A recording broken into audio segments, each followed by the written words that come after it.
इनके नेतृत्व में भिवंडी लोकसभा क्षेत्र में आने वाले 6 विधानसभा क्षेत्र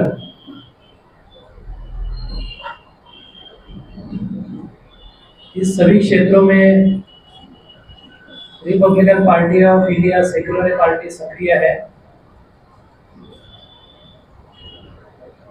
आज इस प्रेस कॉन्फ्रेंस के द्वारा लोकसभा चुनाव में Republican party of India secular की क्या भूमिका रहेगी, ये स्पष्ट करने के लिए आज की ये पत्रकार परिषद बुलाई गई है। मैं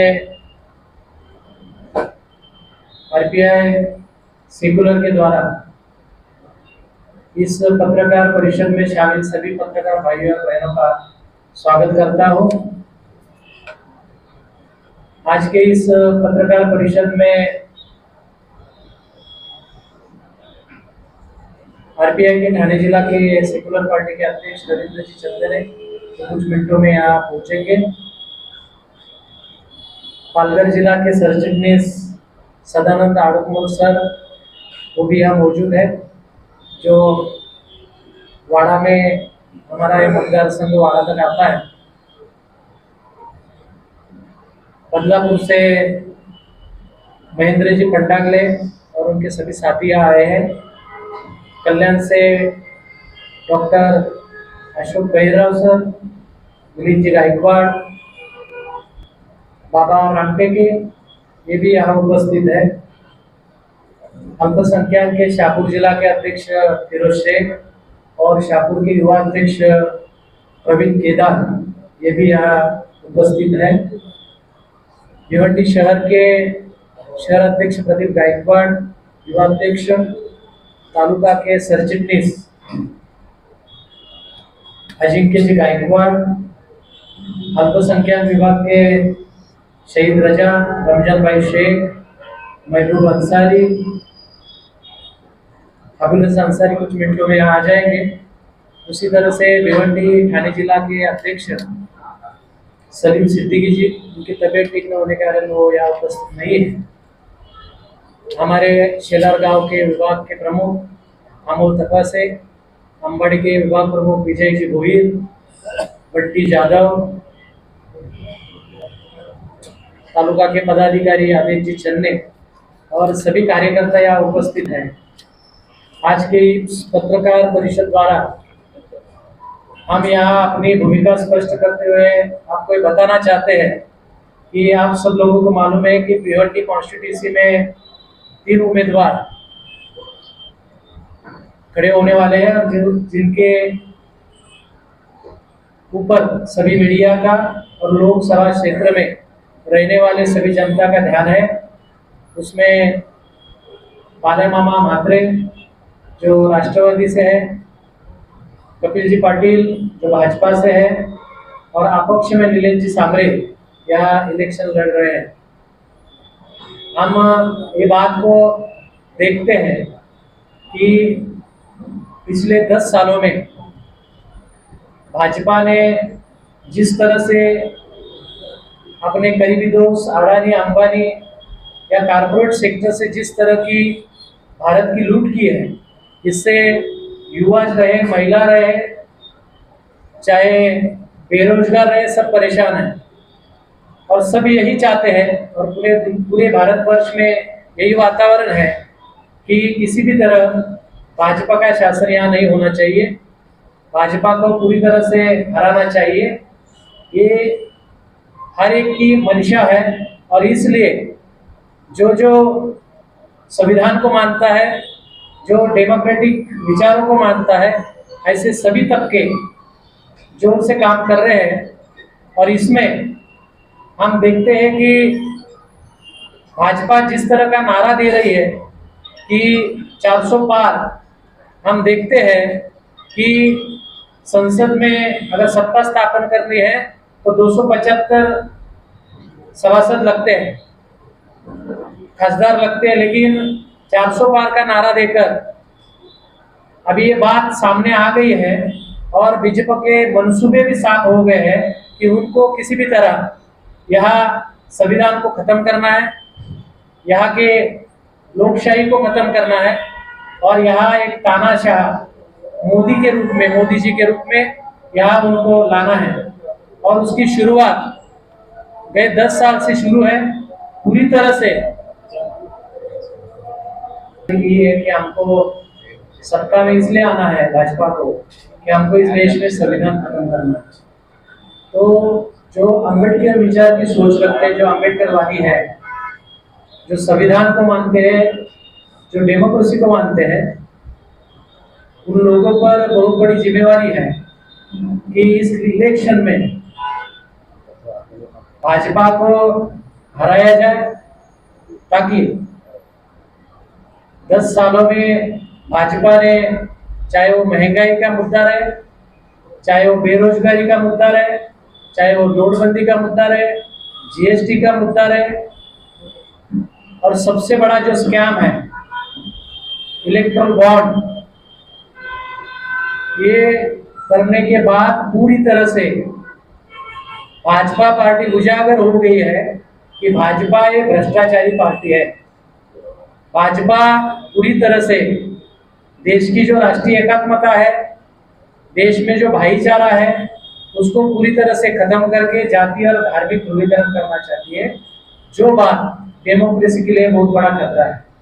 हम एजुकेशन को देखते हैं कि एजुकेशन के सभी साहित्य पे 18% की जीएसटी लगा चुके हैं। शेतकरी 750 शेतकरी बाल्यामामा म्हात्रे जो है वो इलेक्शन के उस अगुवाई में नहीं थे।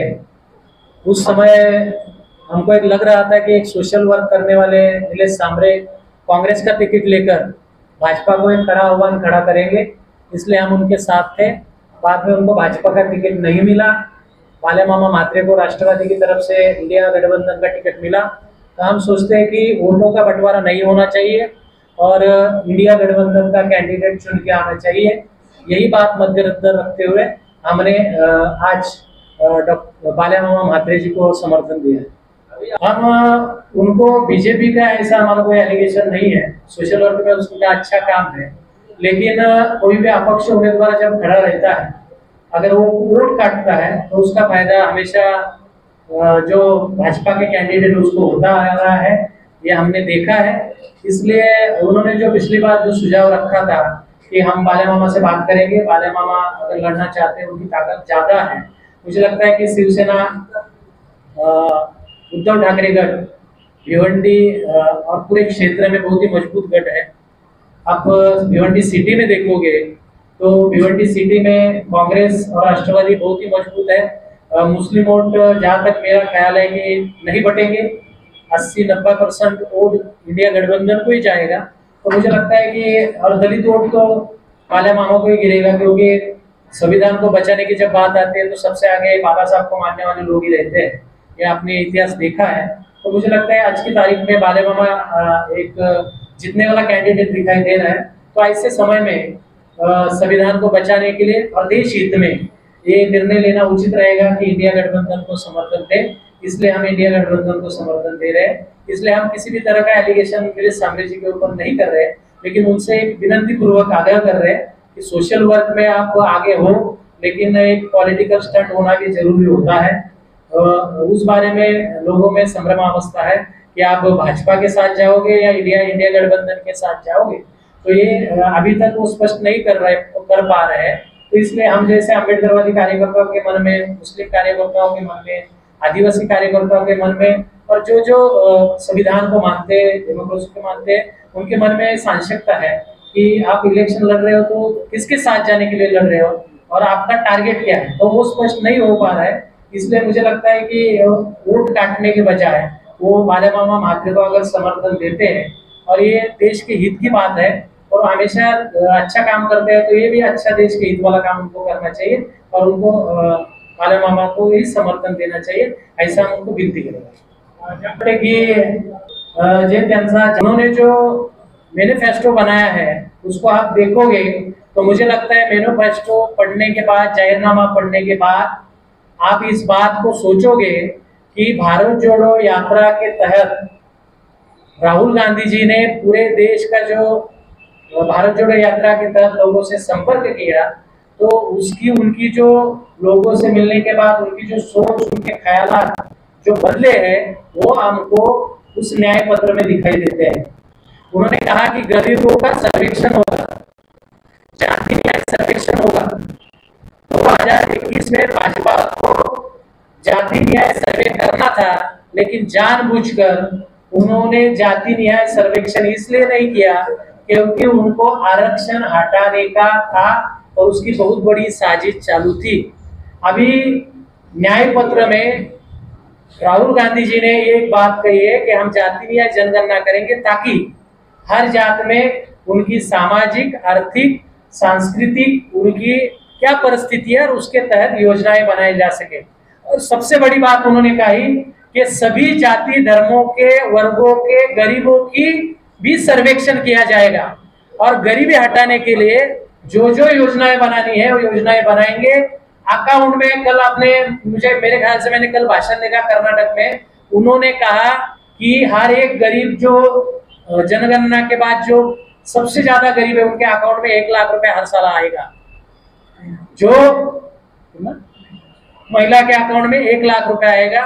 उन्होंने जो कर्नाटक में घोषणा की थी महिलाओं को हर साल वो 12,000 रुपए देगी हर महीना, तो 12,000 उनके अकाउंट में जा रहा है। उन्होंने ग्रेजुएशन जो होंगे जिनको नौकरी नहीं है वो 1 साल तक सरकार से आग्रह कर सकती कि हमको नौकरी चाहिए, और उन लोगों के लिए भी उन्होंने 8,000 रुपया हर महीना देने का वादा किया।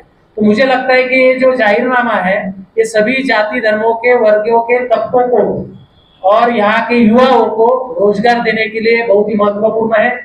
आज 83% युवा, 27 करोड़ युवा इस देश के नौकरियों से वंचित है, और यहाँ भाजपा सरकार 80 करोड़ लोगों को हम धान्य देंगे ऐसी बात करे, इसका मतलब 80% लोग, 80 करोड़ लोग यहाँ नीचे के तबके में रहते हैं जो 3 वक्त का खाना भी नहीं खा सकते।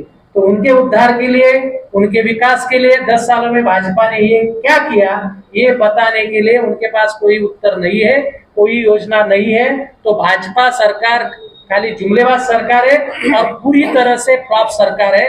इसलिए उनको हटाना मतलब गरीबी हटाना है, उनको हटाना मतलब बेरोजगारी हटाना है, उनको हटाना मतलब सामाजिक और राजनीतिक, जातीय, धर्मीय ध्रुवीकरण को हटाना है, उनको हटाना मतलब संविधान को बचाना है। ये बात को सबको ध्यान में रखना पड़ेगा। सर, आपने इस पार्टी के जो हमने प्रेस कॉन्फ्रेंस लिया वही समर्थन में, मैं पार्टी का जनरल सेक्रेटरी हूँ और जिला के सभी पदाधिकारी बैठे हैं। हमारे जो राष्ट्रीय अध्यक्ष है श्यामदादा गायकवाड़ पूरे महाराष्ट्र में नहीं तो देश में अगुवाई करके सभी प्रागतिक विचार के, सभी सेकुलर विचार के, सभी अम्बेडकरवादी विचारों के नेताओं को, संगठनों को एक साथ करके पूरे महाराष्ट्र में दौरा कर रहे हैं और लोगों को साथ में लेकर ये बता रहे हैं कि अपक्ष उम्मीदवार को, वंचित के उम्मीदवार को या किसी भी अम्बेडकरवादी संगठन का नाम लेके जो जो उम्मीदवार खड़ा करता है अगर आप उसको वोट देते हो तो जीतेगा नहीं, बल्कि